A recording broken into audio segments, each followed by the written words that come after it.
Bismillahirrahmanirrahim. Assalamualaikum warahmatullahi wabarakatuh. We are from the last group. Today we are going to deliver the topic in chapter 12, literary criticism as part of social cultural criticism. First of all, let me to introduce myself. My name is Salsabila Rosha Reziana. I am as a moderator and the member groups are Rifka Rantiani Cahyadi, Risma Ariana Rosadi, and Ricky Aulia Ardiansyah. The topics for discussion today, the first is the influential context of Victorian age with Arnold's ideas. The second is the significance of moral conducts in Victorian age as well as Matthew Arnold's ideas. The third is the concept of literature as creative powers. The next is the concept of criticism as critical power, the concept of literature as the enemy of dogma, and the last is the concept of literary criticism as part of social cultural criticism. The first topic about the influential context of Victorian age to Matthew Arnold's ideas will be delivered by me.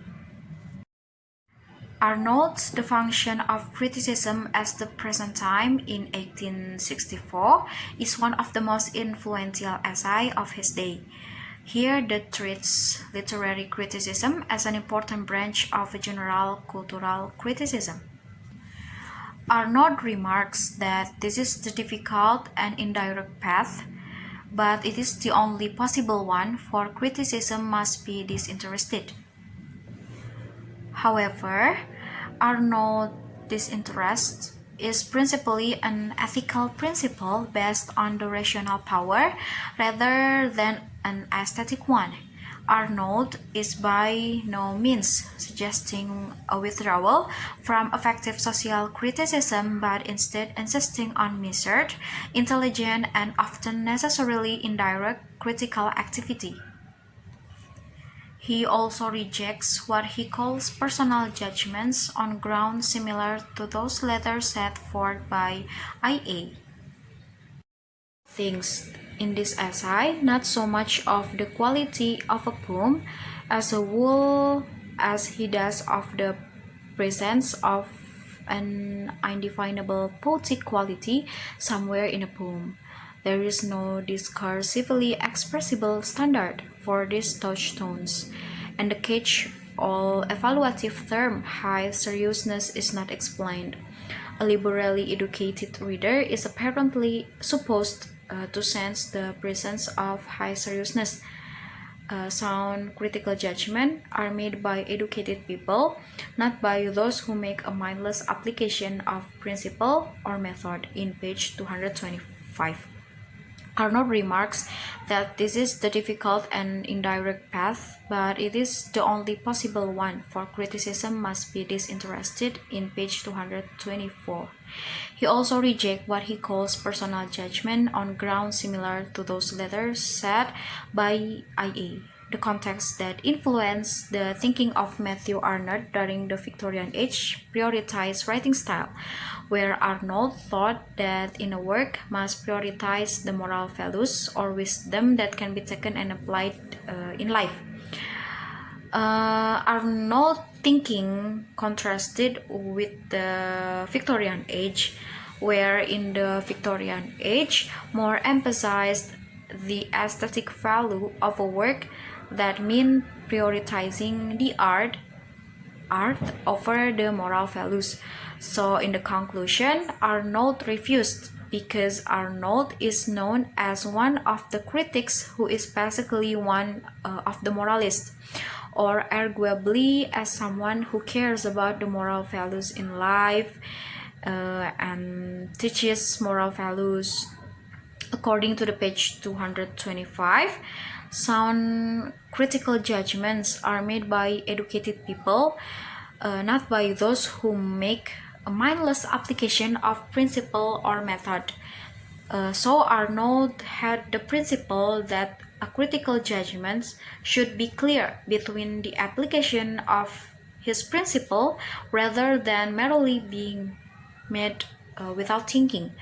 That means, obviously, to wisdom or moral things that can be taken or picked for readers. That's all from me. Thank you for your attention. Wassalamualaikum warahmatullahi wabarakatuh.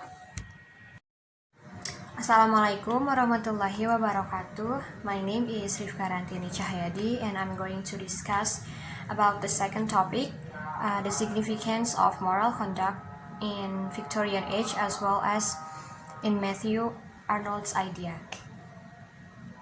According to Arnold, one might at first think criticism doomed to become purely descriptive or purely expressive, pointing to but not discussing specimen of high seriousness. But this view misses Arnold's point that one must finally depend on the developed taste and erudition of the critic. In the 1864 essay, where Arnold speaks of judging as the critic's business, he points out that it must be judgment which almost insensibly forms itself in a fair and clear mind, along with fresh knowledge.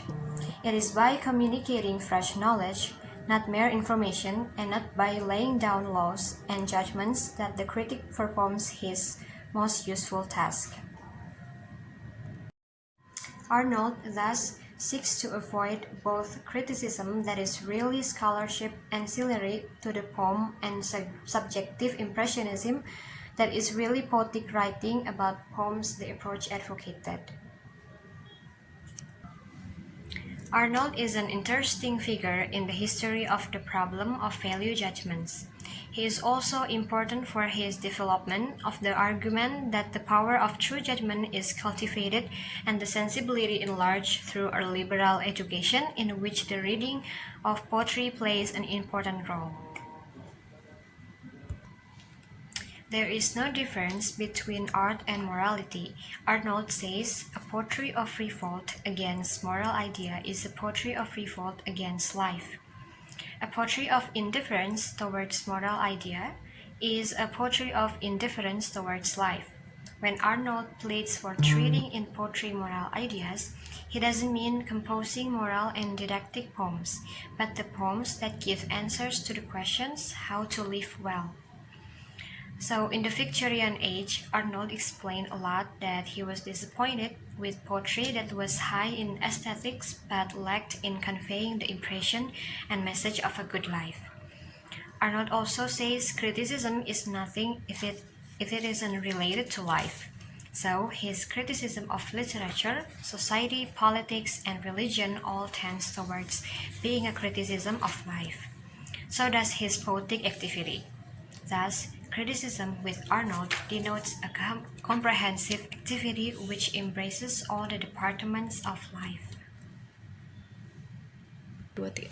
That's all from me. Thank you for your attention. Wassalamualaikum warahmatullahi wabarakatuh. Assalamualaikum warahmatullahi wabarakatuh. I'm Ricky Auli Ardiansyah, and here I wanted to explain the concept of literature as creative power.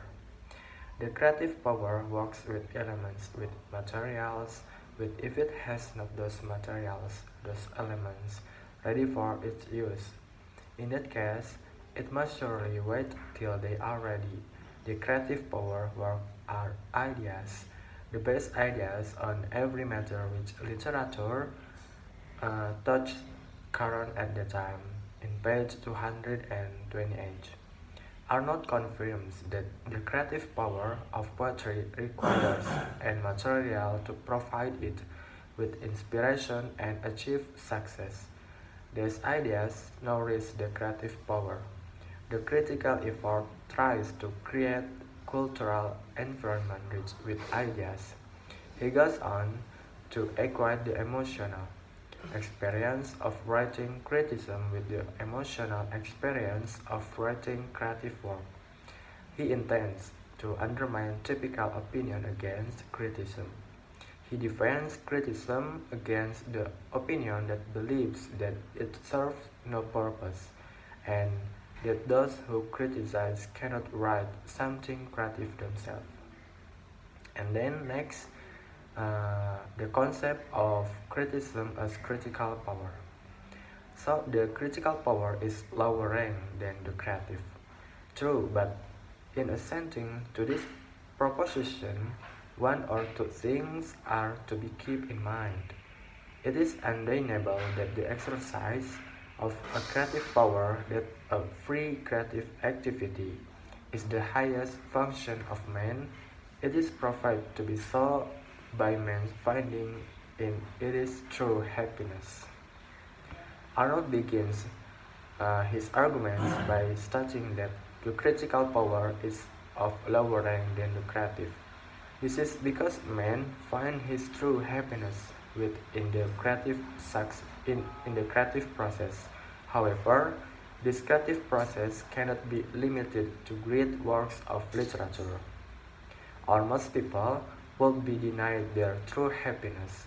Arnold says that well-doing, learning, or even criticizing can be creative projects, and that they can be just as fulfilling as a great work of literature. He then says that the critical process may in fact be a crucial one for the creation of literary works. Thank you. That's all from me. Wassalamualaikum warahmatullahi wabarakatuh. Assalamualaikum warahmatullahi wabarakatuh. My name is Isma Rayana Rosadi. I would like to tell you about the concept of literature as the enemy of dogma. The Devlin Review subordinates play of mind to the practical business of English and Irish Catholicism. It must needs be that men should act in sex and parties, that each of these sex and parties should have its organ, and should make this organ subserve the interest of its action, but it would be well, too, that there should be a criticism, not the minister of this interest, not their enemy, but absolutely and entirely independent of them. No other criticism will ever attain any real authority or make any real ways towards its end, the creating a current of true and fresh ideas. It is because criticism has so little kept in the pure intellectual sphere, has so little detached itself from practice, has been so directly from polemical and controversial, that it has so ill accomplished in this country its best spiritual work, which is to keep man for a self-satisfaction, with its retarding and vulgarizings, to lead him towards perfection, by making his mind dwell upon what is excellent in itself, and the absolute beauty and witness of things. A polemical, practical criticism makes men blind even to the ideal imperfection of their practice, makes them willingly assert its ideal perfection in order the better to secure it against attack, and clearly this is narrowing and painful for them.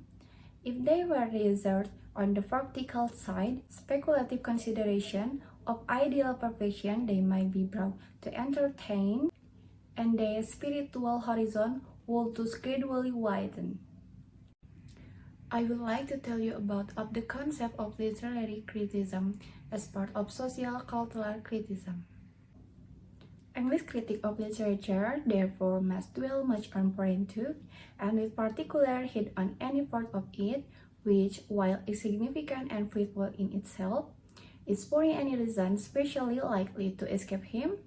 Again, judging is often spoken of as the critic's one business, and so in some sense it is, but the judgment which almost insensibly forms itself in a fair and clear mind, along with fresh knowledge, in the valuable one, and thus knowledge, and never fresh knowledge, must be critic's great concern from himself.